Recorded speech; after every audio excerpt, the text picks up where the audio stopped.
Assalamualaikum warahmatullahi taala wabarakatuh. Salam bahagia, salam pencerahan untuk teman-teman yang berkesempatan bersama dengan saya pada malam ini. Apa khabar Puan Lima Jacob? Anda orang pertama, sama juga dengan saudara Syahrul Azam. Terima kasih hadir sahabat malam. Puan Nur Ali, saudara Rosli Le. Itu juga dengan saudara Mustafa Ilyas. Terima kasih hadir ya saudara Mustafa, saudara Zamari Esi. Ini antara pelayar-pelayar yang sering awal muncul menemani saya. Saudara Piknik Juragan, saudara Syah Ibrahim. Begitu juga saudara Syahrul Azam, saudara Cik Din, pembalasan masyar. Hidup UMNO katanya. Begitu juga saudara Zul Ramzul. Waalaikumsalam. Saudara Zaiha, saudara Faiza daripada Tawau, Sabah. Ya, saudara. Saudara Ismail Baba, saudara Qayyum Amri, saudara Amran Abi, saudara Muhammad Yusof Ishak.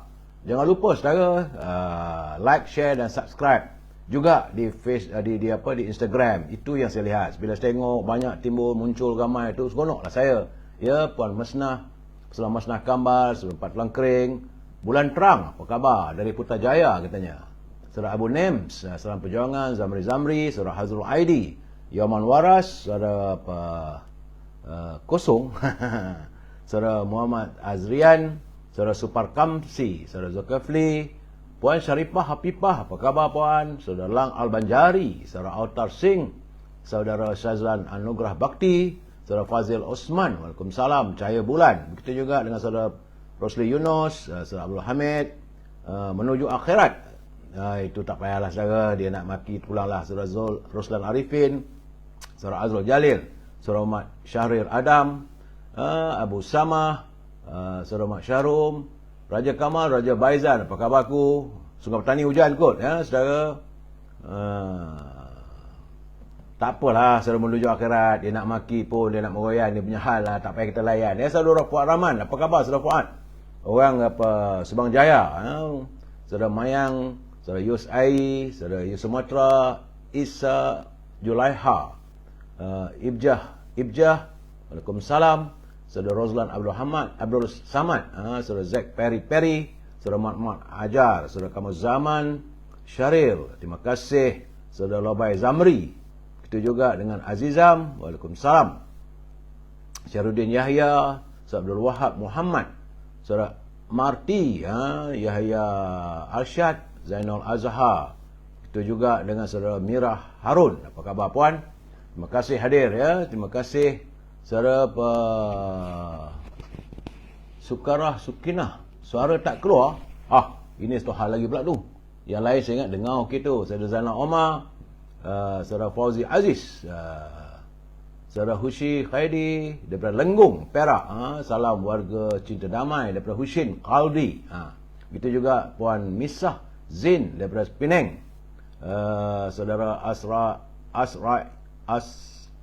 Asrabil Saleh, Saudara Jamaluddin bin Haji Arsyad, Cik Medan, Ripin dan teman-teman yang tak sempat saya santuni, saya mohon maaf ya. Saudara Makidah, Saudara Osman Abdullah, begitu juga dengan Sutra Naqiyah. Baik saudara, yang mana tak sempat saya santuni, saya akan santun usai pencerahan nanti saudara. Hari ini seperti biasa adalah hari Ahad saudara, hari Minggu. Saya yakin anda semua telah pun berehat, beristirahat bersama keluarga. Kalau yang mungkin berkelah dan sebagainya, tapi nak kelah pun musim hujan sekarang ni saudara. Dan hari ini tanggal 2 Oktober, hari yang ke-928. 928 hari dah COVID-19 ni masih belum usai dari bumi kita ini. Bagaimanapun daripada laporan yang saya terima daripada saudara Jamil Idris dan Rio, nampaknya semalam ada pengurangan daripada 2007 kepada 1626. Menjadikan jumlah jangkitan keseluruhan sudah 4,842,505 orang, saudara. Cuma tak seronoknya ada 5 kematian dilaporkan semalam, ya, saudara. Baik, daripada laporan yang saya terima, terdapat 3 negeri masih ada lagi peningkatan, susut di 12 negeri. Johor tidak berubah, saudara, pada 45 kes. Dan di Labuan, alhamdulillah, sifar, iaitu kosong, kembali kosong. Semoga tempat-tempat lain harus berusaha supaya kita dapat melakukan sifar COVID-19. Laporan di negeri lain, Perak susut 149, Selangor juga susut 485, Wilayah Persekutuan susut kepada 344 jangkitan, Sabah juga turut susut 124, dan Pulau Pinang, alhamdulillah disusut sedikit pada 110. Itulah saudara 5 buah negeri saja yang berlegar jangkitannya mengatasi 100 jangkitan. Lain-lain negeri alhamdulillah di bawah 100, dan kita berusahalah saudara jaga kebersihan diri kita, jaga diri kita, jaga keluarga kita. Pastikan kalau musim-musim kenduri kahwin ni anda melakukan penjarakan sosial, serta kalau balik rumah nanti basuhlah tangan, mandi lebih baik, cuci tangan kita dengan dengan sabun dan sebagainya saudara. Baik saudara, setakat itu yang kita laporkan. Jadi sepanjang bulan September yang lalu, jumlah seluruhan kesnya adalah 57,691. Dah banyak kurang tu. Sebelum tu 100 lebih. Tapi bulan September nampak gayanya cuma 57,691 jumlah jangkitan keseluruhannya saudara. Baik saudara, kita masuk segmen e-commerce. Mohon sedikit ya Saudara Syahrin Yahya, Raja Kamal, Kekanda Zainal, Puan Nuriah Arsyad, salam dari hutan Melentang, Puan Kamarah Yusin, Saudara Munin Ahmad, Saudara Mat Adrin Aziz, Abdullah Ghani dan Pak Aziz dari Kuantan Pahang. Mohon sedikit waktu dalam 2-3 minit untuk e-commerce. Ini segmen e-commerce ni untuk berniaga saudara. Jadi kalau anda mempunyai produk, sila hubungi Al-Azhar di talian 011-330-41241. Dengan Al-Azhar, kekal dengan setangi al-bakhurnya. Itu seperti kemian bila dibakar, aroma seperti mana kita berada di Mekah ataupun di Masjid Nabawi saudara. Dan beliau juga turut memasarkan wangi-wangian, minyak wangi. Minyak wangi yang saya pakai adalah Amir Al-Quds saudara. Kalau anda tak dapat berhubung dengan Al-Azhar, hubungi Siti Farehah di talian 017-711-4300. Siti Farehah memasarkan dendeng manis Siti Farehah. Sedap dimakan saudara, harga masih lagi kekal pada harga yang lama. Tak ada kenaikan harga.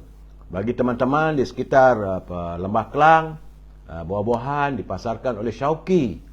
Boleh hubungi beliau di talian 012-357-5703. Buah-buahannya banyak. Buah ceri, buah anggur, buah helai, saudara, kiwi dan sebagainya. Harga di bawah harga pasar. Kalau kita pasar tu RM10, dia mesti bawah daripada RM10. Dan buah-buahan tersebut itu boleh dihantar terus ke rumah saudara. Jangan lupa saya sentiasa menyarankan anda supaya memesan popiah sira Lady Maria, kerana memang sedap saudara. Saya boleh katakan letak cop jari lah. Ini granite, apa orang Perak kata hand granite. Iaitu popiah sira Lady Maria, rasanya pedas, rangup dan manis.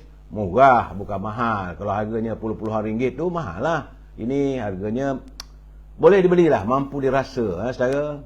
Mampu dibeli, mampu dimiliki. Harganya pedas, rangup dan manis. Hubungi Nizam untuk menikmati popiah sira Lady Maria di talian 019-435-1203. Dan akhir sekali, bagi teman-teman, ini peluang perniagaan sebenarnya. Kerana tim Nur Aisyah sedang mencari teman-teman untuk berniaga bersama-sama dengan mereka. Boleh hubungi di talian 018-279-4288. Produk tim Nur Aisyah adalah produk kosmetik wanita yang mersa wudu. Itu boleh bawa air semayang saudara. Harga mampu milik. Ada makanan segera, ada susu dan sebagainya. Bagi teman-teman yang ingin berniaga, yang menjadi agen, maknanya jadi agen di kawasan anda, hubungi tim Nur Aisyah di talian 018-279-4288. Dalam keadaan sekarang ni, ekonomi yang sebegini, saya menyarankan eloklah cari-cari peluang perniagaan saudara. Baik saudara, kita masuk segmen naluri kehidupan. Saudara Mat Semana, Saudara Syed Hussein, Zabedi Zakaria, Zamri Awang, Saudara Abdul Wahid, Abdul Karim, Aisyah Qa, Saudara Nordin, Dilef di Instagram, Saudara Muhammad Amin. Jangan lupa Instagram pun kita nak tengok like, share dan subscribe saudara. Baik saudara, Daripada Syafwan bin Asal Al-Muradi, dia berkata bahawa sungguhnya aku mendengar baginda Rasulullah SAW bersabda, tidaklah seseorang yang keluar dari rumahnya untuk menuntut ilmu kecuali para malaikat akan mengembangkan sayap-sayapnya untuk orang tersebut kerana redha dengan apa yang ia kerjakan. Ini adalah hadis daripada Sunan Ibnu Majah ayat yang ke-222. Ini merupakan statusnya hadis sahih. Jadi saudara, menuntut ilmu adalah suatu tuntutan ke atas setiap muslimin. Setiap muslim yang keluar dari rumah untuk menuntut ilmu, mereka akan sentiasa dinaungi para malaikat. Menuntut ilmu ni bukannya di sekolah, bukan di universiti, di surau-surau pun. Bila kalau ada orang mengajar Quran, membuat ceramah-ceramah agama, menuntut ilmu, maka saat itulah malaikat akan mengembangkan sayap-sayapnya, melindungi dan berdoa agar Allah SWT merahmati mereka. Saudara, dan Allah pasti akan mengangkat darjat orang yang berilmu. Jadi Al-Mujadah, dalam surah Al-Mujadah, supaya Allah SWT meninggikan darjat orang yang beriman di antara kamu dan orang-orang yang diberi ilmu pengetahuan dari kalangan kamu dengan beberapa darjat. Itu ada surahnya, dari surah Al-Mujadalah, iaitu ayat yang ke-11. Daripada Ummu Salamah. Ummu Salamah ini isteri baginda Rasulullah, berkata, selepas salam dalam solat subuh, baginda Nabi Muhammad SAW sentiasa mengucapkan dan mendoakan, ya Allah, aku mohon kepadamu ilmu yang bermanfaat, rezeki yang baik dan amal yang diterima. Ini hadis daripada Ibnu Majah ayat yang ke-915. Juga status hadisnya hadis sahih. Jadi saudara, semoga dengan ilmu yang bermanfaat, kita bakal menjadi warga negara yang celik, bijak dan cerdik dalam menentukan masa hadapan yang lebih baik. Saudara, jangan lupa saudara, menuntut ilmu itu tidak akan habis. Tuntutlah ilmu saudara, walaupun sampai ke negeri China. Saya jangan lupa saudara tu. Baik saudara, usai naroi kehidupan sebagai laluan kehidupan kita, sebagai panduan kehidupan kita, jangan lupa pula mutiara kata. Ini merupakan nasihat daripada, tak silap saya, pada Datuk Said Ali. Kerana katanya nasihat itu adalah makanan rohani. Jika kita berhenti menegur nasihat, maka keraslah hati. Insan yang selalu mendengar nasihat, hatinya akan sentiasa menjadi lunak. Selain dari menuntut ilmu, saudara, jangan lupa saudara, dengarlah nasihat orang. Nasihat itu baik, menjadikan hati kita lunak, saudara. Terima kasih Datuk Said Ali juga menghantar kiriman, perkongsian dalam segmen Mutiara Kata. Saya cuma mampu untuk mengingatkan anda, sebagaimana saya mengingatkan pimpinan negara, supaya mereka jangan berbelanja wang negara tanpa had, kerana kita khawatir dan kita bimbang. Andainya pimpinan membelanjakan wang negara tanpa had, maka negara mungkin muflis. Itu keadaan saudara. Baik, bicara kita malam ini tajuknya esok segalanya mungkin. Segalanya mungkin besok saudara. Sebelum saya memberi pencerahan, kita santun dulu pantun Pak Nazil. Kata Pak Nazil, bendang Kak Minah diserang benah, turut dirasa penduduk desa. Diberi amanah, hilang amanah. Diberi kuasa, terlajak berkuasa. Itu katanya dia mengingatkan agar pimpinan janganlah bila diberi amanah mereka hilang sikap amanahnya, dan bila diberi kuasa maka terlajak kuasa. Pak Nazir menyatakan benah itu artinya serangga yang merosakkan tumbuh-tumbuhan seperti padi. Ini ketakutan warga pesawah. Kalau ada benah tu dia macam ulat lah saudara. Baik, kata Pak Nazir lagi, pergi bersukan bersama Bang Lan, selesai terus ke warung Kak Siti. Memimpin bukan sambil-sambilan, ia harus sepenuh hati. Ini musim-musim pilihan raya ni dekat ni saudara. Kita carilah pemimpin yang bukan menganggap memimpin itu sekadar sambil-sambilan. Ia mesti dilakukan sepenuh hati. Terima kasih Pak Nazir. Semoga Pak Nazir sihat walafiat di Perlis. Teruskanlah berkarya. Hantarlah pada kami untuk kita sama-sama menghayati pantun Pak Nazir. Saya juga menerima pantun daripada anak muda, daripada seberang Perak. saudara Nordin daripada Perak Tengah, saudara. Katanya tukang mahir emas dan gangsa, lebur dibakar, api membara. Belia mahir tunjang bangsa, tumpul ilmu, gelap negara. Sesuai dengan naluri kehidupan tadi, kita harus menuntut ilmu. Jadi kalau belia kita ini tumpul ilmunya, maka gelaplah negara kita. Sebab belia yang mahir itu merupakan tunjang negara, saudara. Tambahnya lagi, waktu pagi berhias celak, pergi bersiar, riang dan bebas. Gegak gepinta di pasir salak, mula berkira si calon bebas. Ini cerita politik sikit. Anak muda dia dah dengar cerita. Apakah mungkin pasir salak itu bertanding atas tiket bebas? Itu kemudianlah kita bicarakan nanti, saudara. Bagaimanapun kita mengharapkan agar warga faham dalam kedudukan politik hari ini yang segala-galanya tidak menentu, saudara. Baik, saudara. Saya perlu memberi peringatan bagi mereka yang menyunting semula live saya ini, saudara Adi Warna, saudara Ani Jonet, saudara Syarimat, saudara Mat Sepana, bebaskan bosku, katanya. Marabiah Abdullah, saudara Muhammad Zaini Saleh, saudara Hasan Yusof. Bagi mereka yang menyunting semula live saya ini dan dimasukkan dalam pelbagai channel, maka anda harus bertanggungjawab atas setiap suntingan yang anda lakukan. Begitu juga dengan sebarang tulisan yang anda hantar ke muka buku saya ini, juga anda harus bertanggungjawab, saudara Zakaria Azmi, sebab saya tidak berkemampuan untuk memantau semua komen mahupun suntingan yang anda lakukan. Ingat, saudara, ini adalah pencerahan politik. Matlamatnya hanya sekadar memberi informasi kepada warga, saudara. Tak lebih daripada itu. Dan kalau saya memberi pencerahan politik itu, kadang-kadang tu adalah saya tukar tambah sedikit. Itu komen saya berdasarkan kepada pengetahuan dan penghayatan saya, saudara. Jadi sebab itu saya katakan prinsipnya kita mesti bersetuju untuk tidak bersetuju. Kalau saudara bersetuju, syukur alhamdulillah. Tak bersetuju pun tidak mengapa. Saudara kalau rasa nak menyanggah dan sebagainya, boleh hantar kiriman anda kepada saya sama ada di ruangan ini ataupun melalui telefon saya, saudara. Dan prinsip kita mesti bersetuju untuk tidak bersetuju. We must agree to disagree. Itu penting, saudara. Sebab tidak terniat di hati saya untuk mewawarkan sesuatu yang boleh memesongkan pemikiran anda. Ingat, saudara, kita warga cinta damai.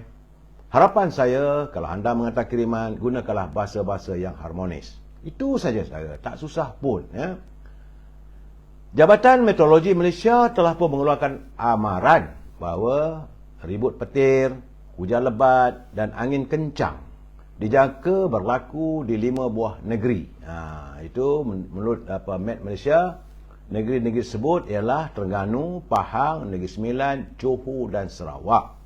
Jadi amaran itu dikeluarkan apabila terdapat tanda-tanda yang menunjukkan ribut petir dengan intensiti hujan melebihi 20 mm yang hampir atau dijangka berlaku sekitar dalam 2-3 jam. Jadi amaran ribut petir adalah amaran jangka pendek yang sah dalam tempoh tidak melebihi 6 jam.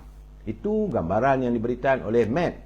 Bukan kata seluruhan sampai sebulan, 2 bulan. Tidak begitu, saudara.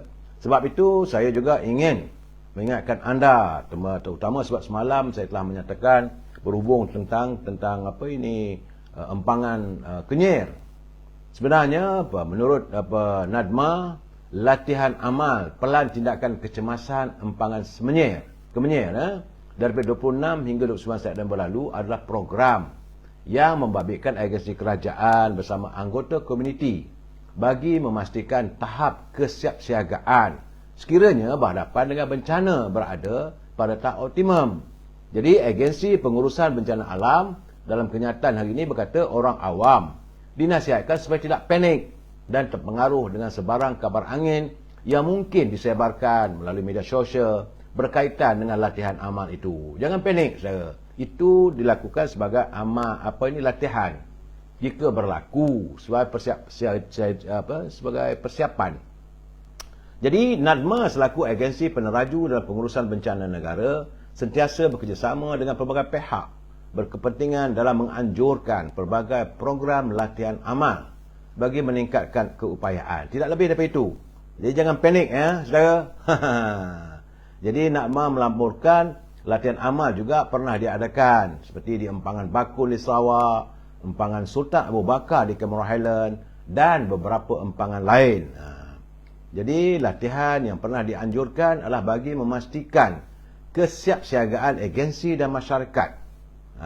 Saudara, ini keadaannya, saudara.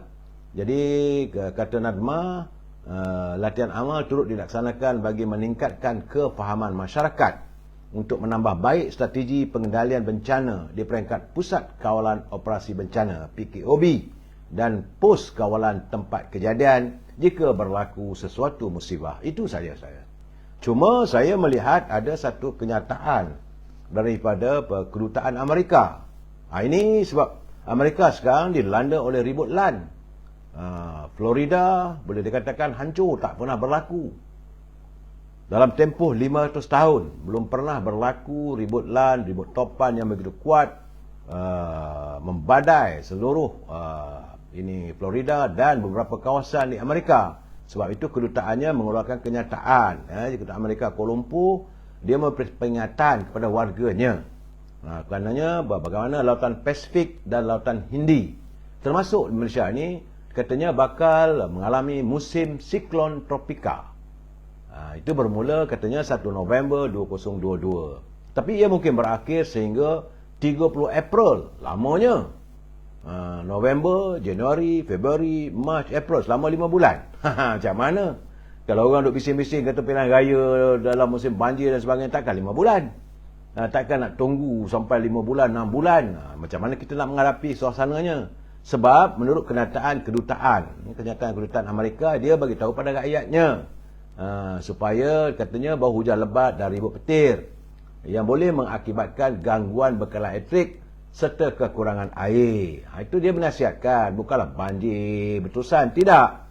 Besar kemungkinan berlaku terputus elektrik, kekurangan air. Jadi sebagai duta, dia mengingatkan warganya di Malaysia ini supaya berhati-hati. Mereka tidak meramalkan akan berlaku bencana yang begitu besar.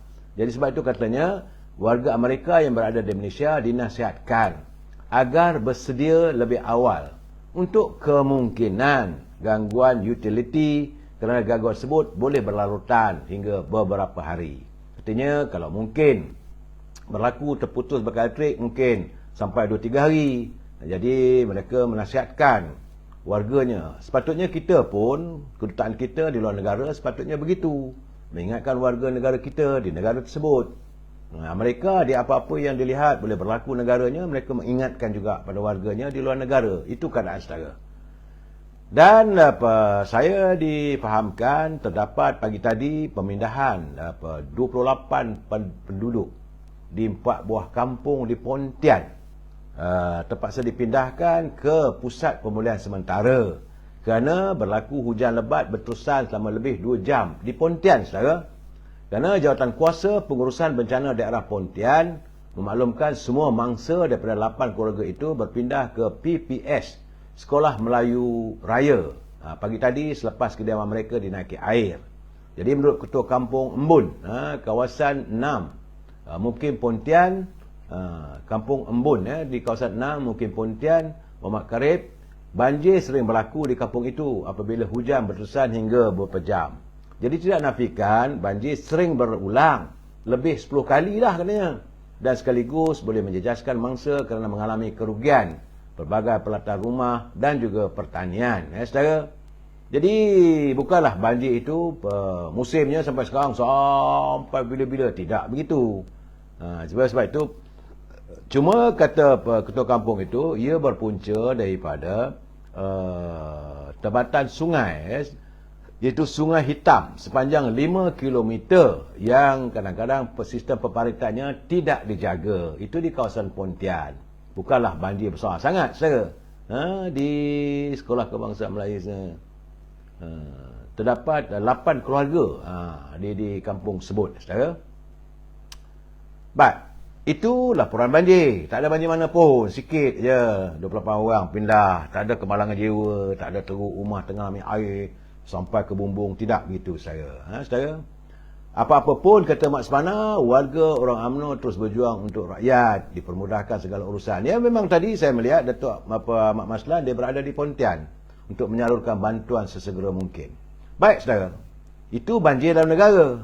Tetapi sebagaimana yang sering katakan, bidalan ada mengatakan, hujan emas di negeri orang, hujan lembing ataupun hujan batu di negeri sendiri, lebih baiklah hujan batu di negeri sendiri. Ini berhubung dengan terdapatnya peristiwa yang saya anggapkan sebagai indah khabar dari rupa, iaitu termasuk terdapat sekitar lebih kurang 3,000 rakyat Malaysia yang merana dan adanya terperangkap di negara berisiko oleh sindiket penipuan kerja seperti di Kemboja, di Laos, Myanmar, Thailand, sebagaimana yang dilaporkan oleh Metro TV.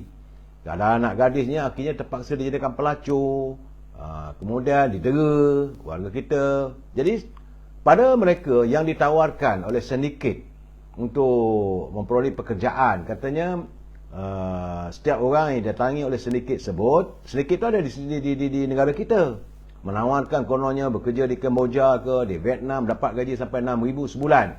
Jadi terpengaruh dengan tawaran sebut, mereka bersetuju. Akhirnya mereka menjadi mangsa penderaan, penculikan, malahan lebih teruk lagi apabila terdapat anak gadis yang juga turut dijadikan mangsa pemerdagangan manusia, dijual sebagai pelacur. Jadi pada anak-anak muda, berhati-hati. Sebab sindiket ini selalunya dia berada di kelab-kelab malam, saudara, di pusat-pusat hiburan, dan cuba mempengaruhi anak-anak muda kita supaya mengikut mereka, pergi ke Thailand, ke Vietnam, ke Laos, Kemboja, kononnya ada pekerjaan. Menurut Presiden Pertubuhan Kebajikan Al-Ihsan Islamiah, Datuk Seri Muhammad Ridwan Sulaiman, sindiket itu turut dianggota oleh rakyat Malaysia yang bertindak sebagai ejen untuk mencari mangsa negara ini. Ejen-ejen ini akan bertindak memperdaya anak muda untuk mengikut mereka bekerja di luar negara. Jadi mereka caranya dia tunjuk gambar keseronokan bekerja dan keadaan di sana bagi meyakinkan mangsa. Jadi kebanyakan mangsa yang terpengaruh adalah golongan anak muda. Tawarannya gaji sampai 6,000 sebulan katanya. Jadi kita harus mengingatkan, dalam waktu yang sama kita mengharapkan agar Kementerian Luar mesti berusaha untuk menyelamatkan warga kita yang katanya sekitar dalam 3,000 orang di Myanmar, di Thailand, di Vietnam, Laos, Kemboja. Mesti, sebab kita ada pertubuhan ASEAN. Gunakanlah platform ASEAN. Menteri Luar perlu menyuarakan dan warga kita perlu diselamatkan kerana mereka sekarang cukup menderita berada di sana. Saudara, jadi saya harap anak-anak muda berhati-hati. Sebab tu janganlah, ingat saudara, ingat bidalan ini, hujan emas negeri orang, hujan batu di negeri sendiri. Biarlah kita ditimpa batu saudara, daripada mengejar hujan emas yang tidak menjamin apa-apa. Akhirnya kita terperangkap saudara. Ini peringatan saya saudara. Khalid Low, Rozia Osman, Saudara Dit Mahaziar, Azimal Mansur, Zaid Mud, Zainal Muhammad Adli, Puan Rozia Osman, Azahari. Sebenarnya bukan masalah banjir, pihak sebelah sana takut nak hadapi pilihan raya. Itu keadaannya. Tak boleh sabar ya. Cuma saya juga mendapat laporan yang tular di media sosial, video yang tak seronok ini berlaku di negeri Kedah. Negeri Kedah dipimpin oleh Menteri Besarnya orang PAS. Bagaimana boleh berlaku seolah macam konsert hiburan di hadapan Masjid Jami', masjid yang begitu bersejarah, yang sepatutnya dihiasi dengan bacaan ayat suci Al-Quran. Kononnya diadakan ini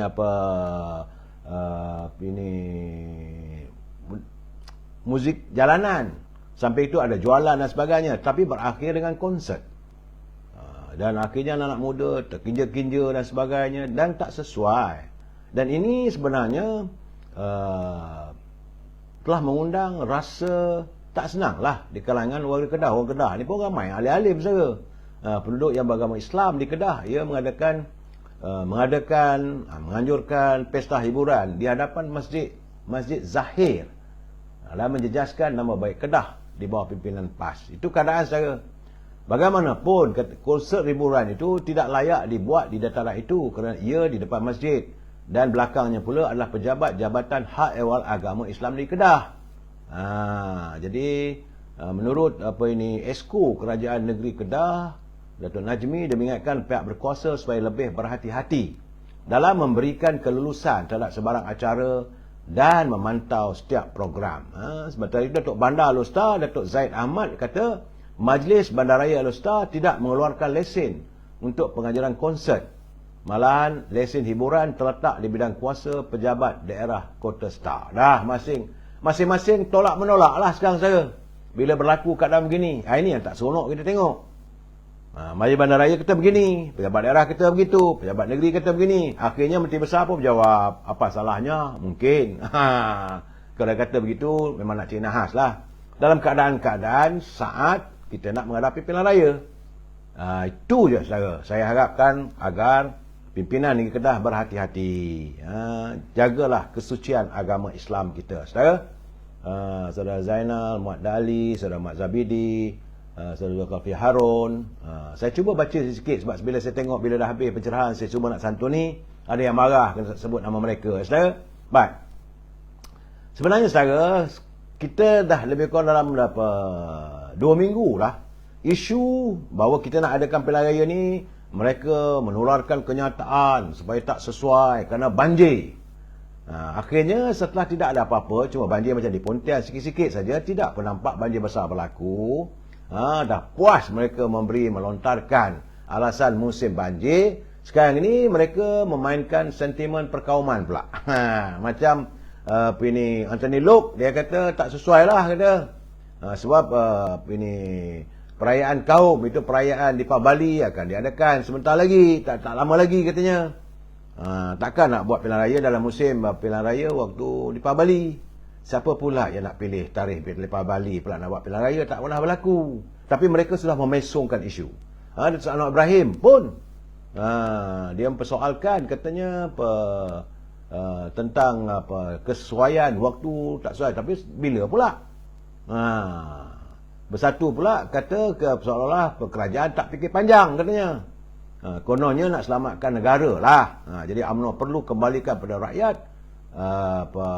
Jangan mengadakan pilihan raya dalam waktu yang segera. Kenapa mereka takut sangat? Saya heran lah sekarang ni. Malahan saya mendengar juga ucapan ataupun waktu sepanjang kempen Selamat Ayuh Malaysia di Johor, Rafizi dia mengatakan ini memang saya tak boleh brain. Bila dia kata dalam ucapannya tu saya dengar dia kata UMNO sudah mengalami kehilangan sokongan orang Melayu. Sebab itu dia nak buat segera pilihan raya. Kalau orang dah tahu kita hilang sokongan, buat apa nak buat pilihan raya awal? Tunggulah dulu. Jadi tak ada logik. Malah Rafizi dia kata, dulu pilihan raya yang ke-14, 2018 dia kata dia dah bagi tahu Datuk Seri Najib. Kalau boleh katanya buatlah pilihan raya waktu itu.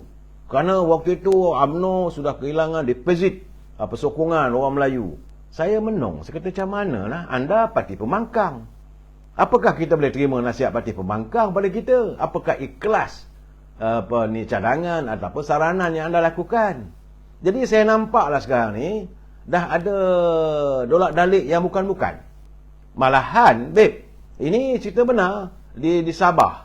Sesat Agung Parti Bersatu dia kata bahawa nak buat buah parlimen ini mesti mendapat kelulusan daripada kabinet mengikut perlembagaan negara. Saya kata menteri ni dia tahu ke? Perkara berapa? Lain kali nak sebut, kena nyatakan. Menurut perlembagaan negara, perkara berapa? 1 ke, 2 ke, 30 ke, 40 ke? Dia kata mesti mendapat kelulusan kabinet.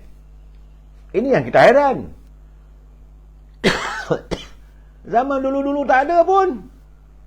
Dr. Mahathir dia macam dia terus buat pilihan raya. Tak ada pun. Cuma dia beritahu kabinet. Selalunya hari Rabu dia beritahu kita nak buat pilihan raya lah besok lusa ke. Dia pun menghadap Agung mohon. Dia bukan nasihat, memohon. Ayat pun tak kena saudara. Jadi sekarang ni saya melihat banyak teka-teki berhubung dengan tarikh pilihan raya ataupun pembubaran parlimen. Apakah boleh dilakukan dalam tempoh-tempoh yang tertentu. Sebab saya melihat sekarang ni ramai para pemerhati politik. Kerana mereka berpendapat bahawa belanjawan 2023 besar kemungkinan yang akan dibentangkan nanti berikutan krisis yang ada sekarang ini tidak akan mendapat sokongan. Jadi Parti Peribumi Bersatu adalah antara yang lantang mengkritik kepimpinan Datuk Seri Ismail Sabri. Kalau dia dah mengkritik dengan lantangnya kepimpinan, so apakah mereka akan menyokong bajet yang akan dibentangkan oleh Perdana Menteri? Jadi kita melihat bahawa ini seolah ini petunjuk bahawa Perikatan Nasional yang dipengusikan oleh Tan Sri Muhyiddin, mereka besar kemungkinan tidak akan menyokong belanjawan. Kalau belanjawan tidak disokong, maka dengan sendirinya runtuh kerajaan. Saudara. Jadi jangan lupa saudara, dia kata kerajaan gagal, tapi dia tak gagal lah 17 bulan tu. Terkurung rakyat. Terkurung saudara begitu lama. Kemudian Sisa Agung Anthony Loke pula dia kata, rakyat akan menghukum kerajaan sekiranya meneruskan hasrat membuahkan parlimen dalam tempoh terdekat. Macam mana pula rakyat nak hukum? Sebab rakyat nakkan pilihan raya segera. Sebab sebenarnya mereka sudah khawatir. Bila sebut saya nak adakan pilihan raya, mereka sudah bimbang bahawa mereka besar kemungkinan akan kalah. Betul, ada kalangan menteri-menteri, ini kluster-kluster menteri pun ada yang tak bersetuju pilihan raya diadakan segera. Memanglah. Kalau boleh nak tangguhlah sampai tahun depan. Sebulan ratusan ribu, brother. Bukan senang. Dalam keadaan ekonomi yang begini, mereka sedap dapat bulanan puluhan ribu, padahal menjangkau ratusan ribu. Kalau dibubarkan parlimen, habislah jawatan mereka, maka bertandinglah. Kalau kalah nanti, hilanglah segala kenikmatan yang mereka perolehi. Itu yang buatkan mereka takut. Sebenarnya saudara, itu yang membuatkan bukan hanya di kalangan pembangkang, dalam UMNO sendiri pun, kerana mereka yakin juga mereka akan digugurkan.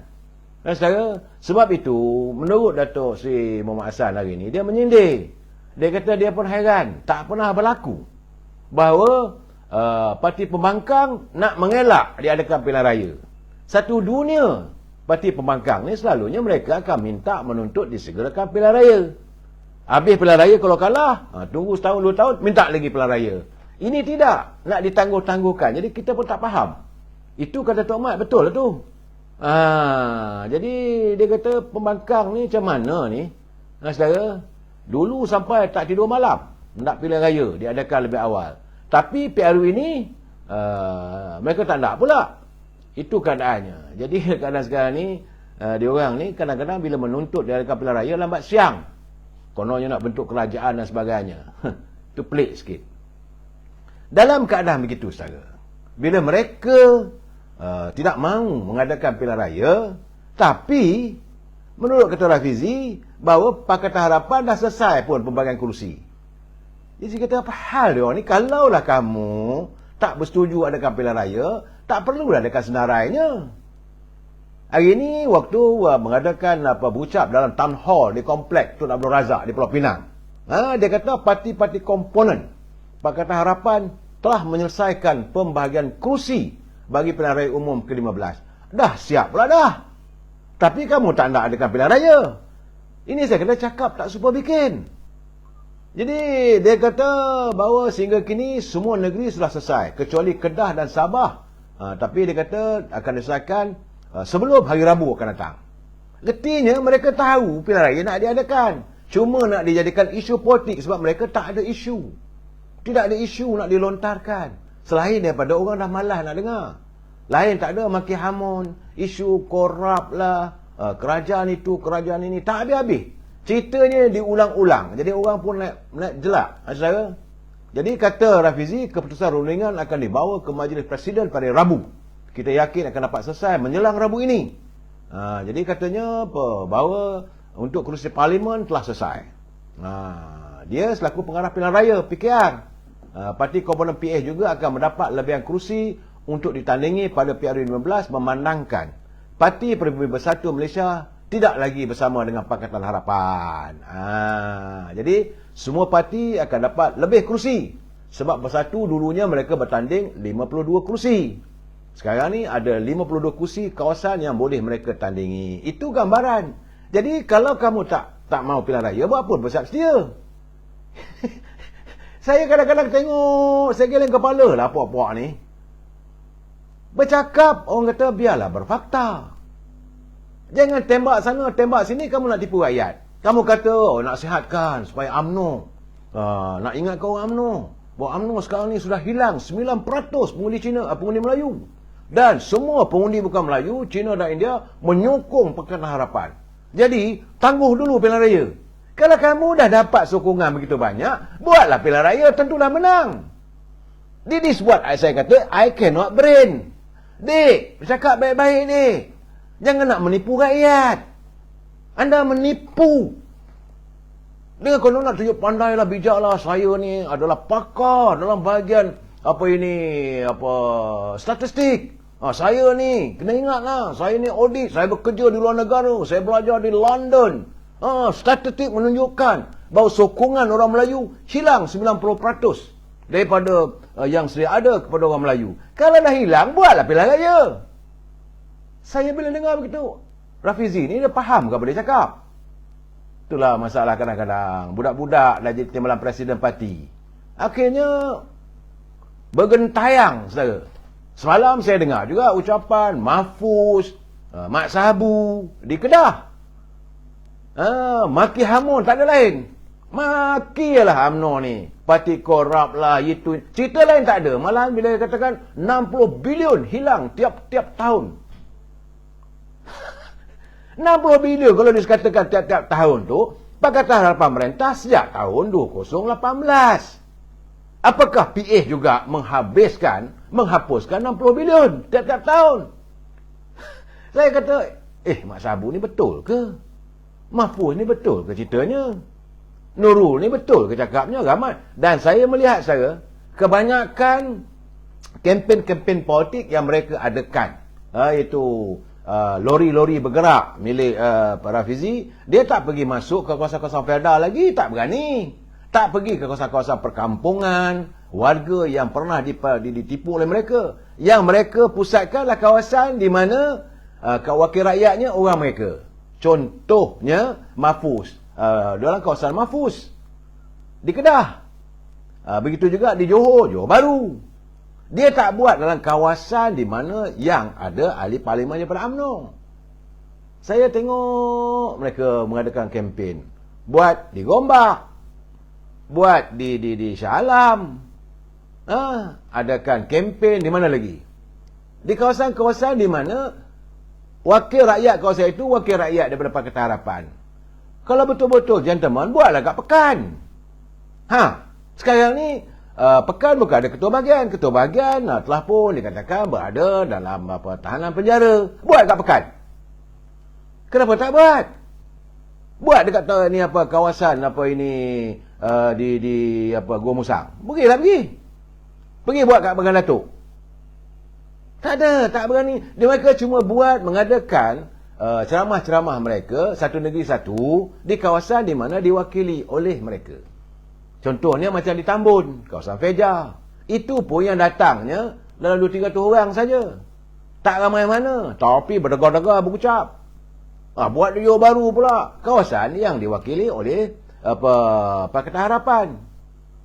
Berani buat kawasan macam di Pontian, turun. Berani buat di kawasan di Tanjung Piai. Tak berani saya. Itu saya kata mereka ni hanya berani kawasan masing-masing itu menyalak. Saudara Osman Ismail mengarut. Apa yang mengarut, saudara? Apa yang mengarut? Jangan kita kata mengarut, tak baik. Saya memberi pencerahan.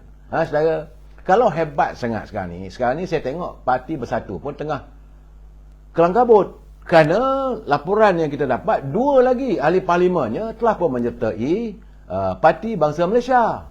Itu ahli parlimen Segamat, Edmund Santara dan Xavier J. Kumar daripada parlimen Kuala Langat. Kenapa tak buat ceramah di kawasan tersebut? Pergilah.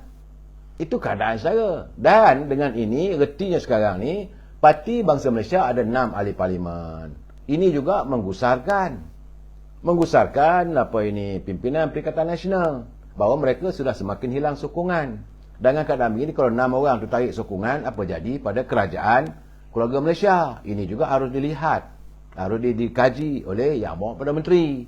Dia sewajarnya lah beliau menghadap dulu yang Mulia Tuan Agong, mohon perkenan supaya diizinkan supaya pembubaran parlimen berlaku. Sebab dah 6 dah keluar. Zuraidah hanya apa semua dalam kerajaan yang mereka bentuk dulu. Tapi bagaimanapun, ini keadaan seronok saya dengar hari ni. Akhirnya Presiden UMNO Datuk Seri Zahid Hamidi meletakkan syarat. Kalau PAS nak bersama dengan UMNO, nak menyantun kembali, mau menjahit semula kain-kain yang berkecai dalam Muafakat Nasional, syaratnya pertama-tama sekali PAS kena menentukan sikap, iaitu meninggalkan Perikatan Nasional. Ini saya kata kenyataan nak jantan. Jadi Presiden UMNO Datuk Seri Hamidi dia kata 3 syarat utama ditetapkan. Keluar daripada gabungan Perikatan Nasional serta memutuskan hubungan politik dengan Parti Peribumi Bersatu. Kalau itu dilakukan, kita boleh duduk bincang. PAS juga perlu mengisytiharkan secara rasmi bahawa parti itu sudah mufarakah. Mufarakah itu berpisah sepenuhnya dengan Perikatan Nasional dan Bersatu. Jadi semua syarat itu sebenarnya telah pun dinyatakan kepada Tan Sri Haji Hadi waktu pertemuan dengan Presiden UMNO Datuk Seri Zahid 2 minggu dulu. Itu ceritanya. UMNO katakan kalau nak baik dengan kita, nak bersama dengan kita, okey. Syarat mufarakah lah dengan Pak dan dengan PBM. Jangan kamu nak baik dengan PBM, nak baik dengan UMNO. Kemudian buat kenyataan yang bukan-bukan. Itu keadaan saya. Saya melihat bahawa kenyataan Datuk Zahid itu secara jelas, tuntas. Itu ketegasan UMNO, nak baik dengan kita boleh. Tapi janganlah anda cuba-cuba main kayu belakang, saudara. Jangan orang kata ini berbaik dengan UMNO depan, belakang, kait-kait pula dengan PBM. Terus terang, kalau anda memutuskan hubungan dengan Muafakat Nasional, mufarakah lah, dengan parti PBM, boleh duduk, tak ada masalah. Tapi bagaimanapun saya mendapat laporan daripada negeri-negeri macam di Terengganu, di Kelantan, macam mana kata Datuk Jazlan tadi, dia kata tak apalah kalau baik pun kalau pusat memutuskan ada hubungan antara kita dengan PAS, bertandinglah pilihan raya akan datang secara adik-beradik, tak ada masalah. Dan saya difahamkan iaitu lusa, bukan besok parlimen saudara, tapi lusa itu 4 hari bulan Oktober, Majlis Tertinggi akan bertemu dengan semua ketua-ketua UMNO bahagian. Majlis Tinggi terdiri dari Presiden, Timbalan Presiden dan 3 naib Presiden serta seluruh anggota Majlis Tinggi termasuk pimpinan pemuda, wanita, puteri dan semua ketua-ketua bahagian termasuk 4 peringkat. Ketua bahagian, ketua pemuda, ketua puteri, ketua wanita.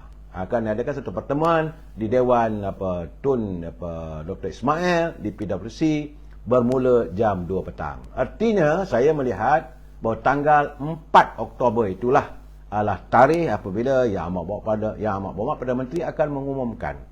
Saya yakin mungkin itu sebab mungkin dia nak tengok besok. Sebab besok Parlimen akan bersidang. Besok juga beliau kerajaan pimpinannya akan membentangkan cadangan belanjawan tambahan supplementary budget. Kalaulah bajet itu ditolak besok, besok mula sidang Dewan Rakyat, saudara. Jadi kalau itu ditolak, maka runtuhlah kerajaan. Ataupun saya yakin juga mungkin besok Yang Amat Berhormat Perdana Menteri akan menghadap Duli Yang Memulia Tuan Agong memohon perkenan baginda supaya dibubarkan Parlimen.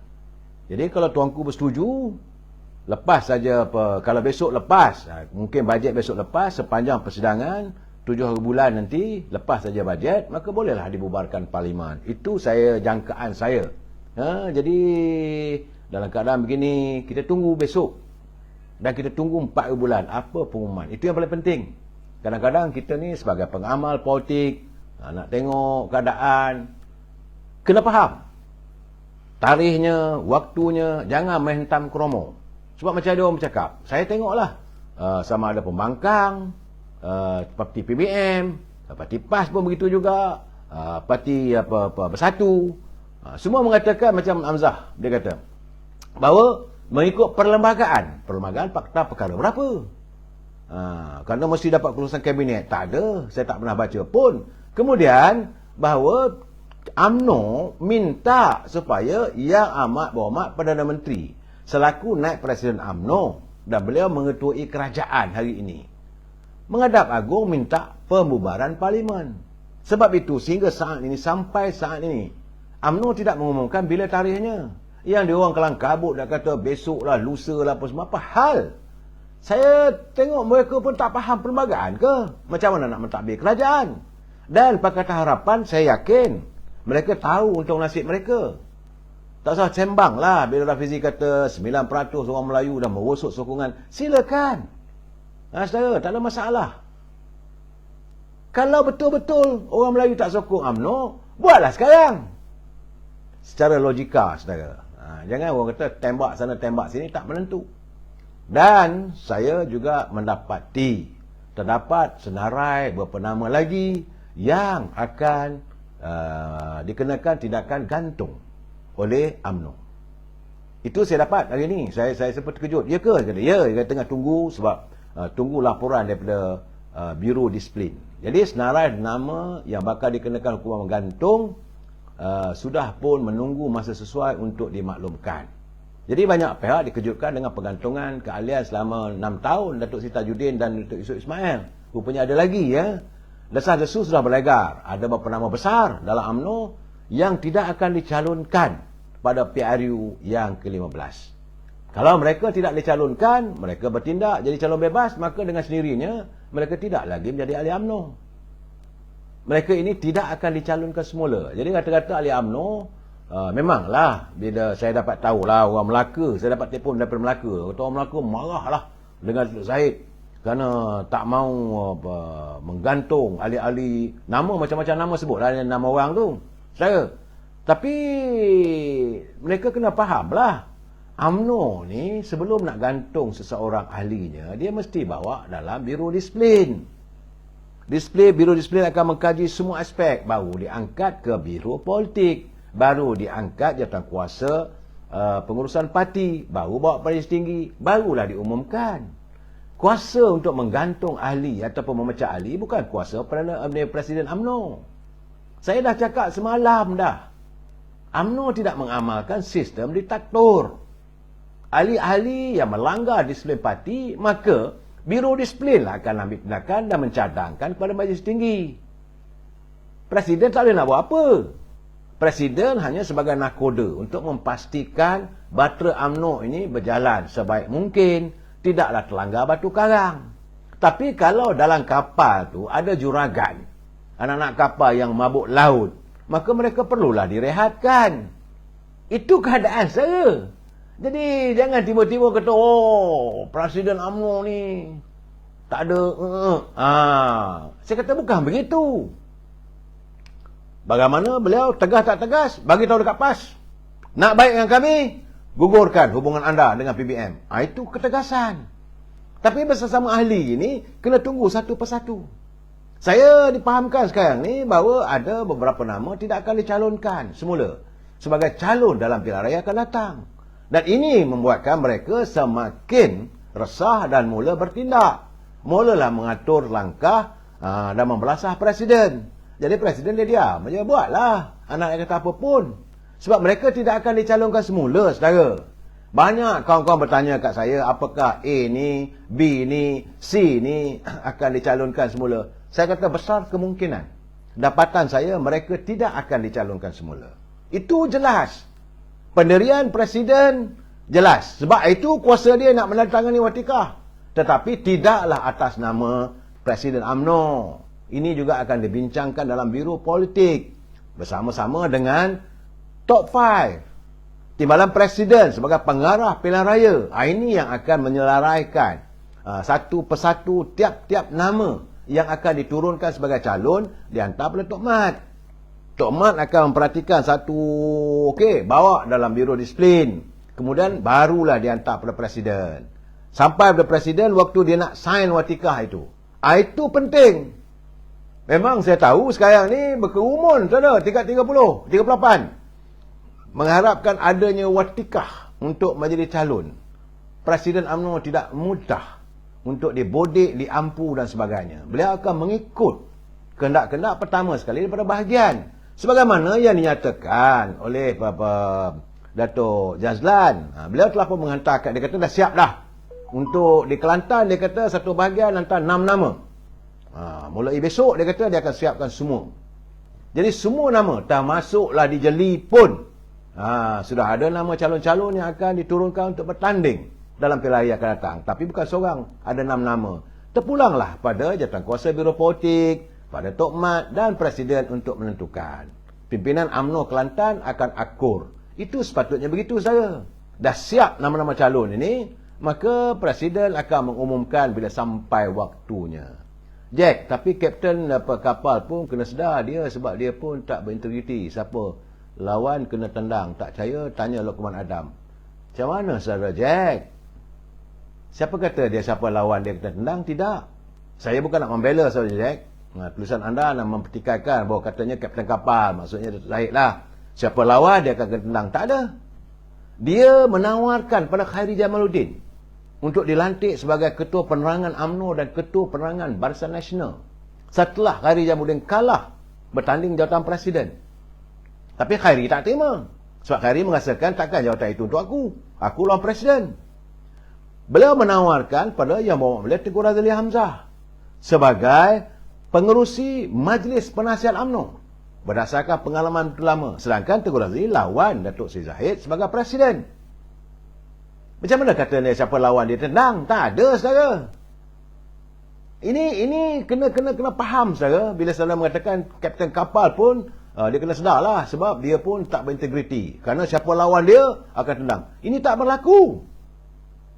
Sehingga saat ini pun walaupun yang bawa mulia Tengku Razali telah pun menghantar surat peletakan jawatan sebagai pengurusi Majlis Penasihat UMNO. Masih belum dijawab. Artinya, bagi Datuk Seri Zahid, dia kata, Tengku Razali biarlah dulu, dia kata. Mungkin tengah marah agamaknya, tengah panas ni. Begitu cara dia. Bila saya kata tanya kat Lokman Adam. Lokman Adam bukan dipecat oleh Datuk Zahid. Dengar ceramah dia. Dengar dia punya live dia malam-malam. Waktu itu, sisa agungnya adalah, siapa dia? Anwar Musa. Dan Lokman Adam dia ambil tindakan waktu itu. Mereka tak setuju sebab Lokman Adam bukan melawan menentang Presiden. Dia marah apabila UMNO nak berbaik dengan Dato' Mahathir. Itu cerita dia saudara. Jadi saudara jangan kata pula Lokman Adam menentang Presiden. Tidak. Akhirnya selepas 2 tahun Presiden pun terima balik. Belapang dada. Tak ada masalah. Ini saya kadang-kadang saudara bini Jack Fly 88 ya saudara. Jack Fly 88 zaman Tun Dr. Mahathir dalam UMNO berlaku ke tak? Oh, lagi teruk brother. Zaman Dr. Mahathir lagi teruk. Dengar cerita Haji Anwar Ibrahim nak lawan, begitu juga siap dengan kena bawa ke mahkamah lagi brother. Jangan lupa. Kemudian dia mencaturkan pecah dan perintah. Ajaran unjuran Machiavelli. Dia pecah ke sana, pecah sini. Yang bawa boleh Tengku Razali bila lawan dia sebagai Presiden, nak masuk UMNO balik pun tak boleh. Semua pengikut-pengikut Tengku Razali diharamkan menjadi UMNO. Itulah sebabnya terasasnya Parti Semangat 46 Jack. Saya kena jelaskan ini. Dr. Mahathir lagi detektor brother. Tak boleh sentuh, tak boleh sebut. Sekarang ni at least zaman Datuk Zahid kau maki aku pun dia diam saja. Cuma bila Biro Disiplin menghantar, dia kena ikutlah. Ini keadaan saudara. Jadi sejarah PRU14 akan berulang. Man Panther. Sejarah yang bagaimana saudara? Saya tidak nampak. Sebab rakyat sudah pun melihat. Sebab itu, Pakatan Harapan sudah berada dalam keadaan geli-geleman.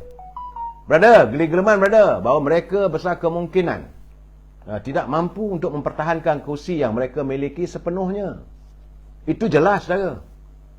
Walaupun bila Rafizi kata adalah satu benda yang mustahil. Bila Rafizi kata 100% pengundi-pengundi bukan Melayu berada bersama dengan mereka. Aduhai. Sedangkan di kalangan ahli-ahli perniagaan, warga keturunan Cina, saya tahulah sebab saya berkawan dengan mereka. Ada masanya mereka ajak makan tengah hari, minum petang, sambil berbual-bual. Saya tanya, apa pandangan you tentang pandangan warga masyarakat Cina terhadap politik hari ini? Dia kata, tak boleh pakai lah. Semua parti sudah rasa jadi kerajaan. Ini betul saja. UMNO sudah biasa jadi kerajaan. Itu PAS sudah sama-sama dalam kerajaan. Zaman Tun Razak dulu, zaman Asri, dah juga dalam kerajaan. Sekarang pun zaman 4 ni, zaman Tan Sri Hadi Awang pun berada dalam kerajaan. Mahathir naik balik jadi kerajaan. Pakatan Harapan dah jadi kerajaan. DAP, dia marah sangat ni. Yang mereka sangat-sangat marah sekarang ni adalah pada parti DAP. Kerana mereka mengatakan, dah bagi kuasa. Kami orang Cina semua dengar cakap you sokong you kerana you nak memperjuangkan demi ekonomi dan sebagainya. Kami bagi. Tapi apa jadi? Anda di kalangan anda berebut jawatan sehingga hancur Pakatan Harapan. Rakyat tak akan lupa yang ini saudara. Sebab itu saya katakan macam mana nak berulang kembali sejarah 2018. PRU 14 sekarang ni saya melihat terus terang saya katakan bukan overconfident, tidak. Saya merasakan UMNO berada dalam keadaan yang advantage, dalam keadaan yang lebih keharapan berbanding dengan Pakatan Harapan, berbanding dengan parti di PKR, DAP, PAS dan sebagainya. Lebih-lebih lagi di sekitar 26 kawasan parlimen yang di mana pengundinya datang daripada warga Felda. Sebab mereka dah tahu di mana kesilapan mereka, terpedaya. Mana pergi Mazlan Aliman apa ke? Mana sekarang? Yang mengatakan hutang Felda dihapuskan 100%. Dan kalau berani masuk balik Felda sekarang, tak kena telur busuk dah cukup baik. Sebab itu saya katakan, Trak Rafizi dia cuma berlegar dekat kawasan kota-kota di mana mereka kukuh. Sokongan semalam di mana? Dekat Pulau Pinang. Memanglah, sedaplah bercakap. Dekat Tambun, sedap, bermak. Berani masuk kawasan yang majoritinya penyokong-penyokong UMNO. Tunggu saya, UMNO akan menggerakkan. Saya yakin selepas pertemuan 4 hari bulan nanti, bila dah jumpa antara Presiden, Ketua-Ketua Bahagian, Perdana Menteri, dah jelas pasti, maka tunggulah UMNO akan meledakkan serangannya. Waktu itu anda tunggu. Sabar saudara. InsyaAllah, saya pun insyaAllah akan hadir di beberapa kawasan. Jika ada orang menjemput saya datang. Saya, kita boleh buat live kat sana, kita boleh buat live di Pontian. Macam mana saya buat itu hari, live di Johor, sepanjang pilihan raya Johor. Buat live di Melaka. Kali ini mungkin saya buat live di Langkawi, saya buat live di kawasan tumpuan, di Perlis, buat live di Terengganu, buat live di Kelantan. Boleh saudara. Sambil itu nak menjelaskan bagaimana cita rasa warga. Saudara Ibnu Ahmad, Cina mana tu? Warga Cina kebanyakannya berniaga, saudara Ibnu Ahmad. Mereka cukup terkesan hari ini. Tak percaya, saudara boleh bertanya dengan mereka di kedai-kedai. Banyak kedai-kedai yang ditutup kerana keadaan ekonomi yang tidak terurus dengan baik. Mereka sudah mahu kembali pada UMNO Barisan Nasional. Kita jumpa lagi malam esok. Wabillahi taufiq wal hidayah. Assalamualaikum warahmatullahi taala wabarakatuh. Selamat malam.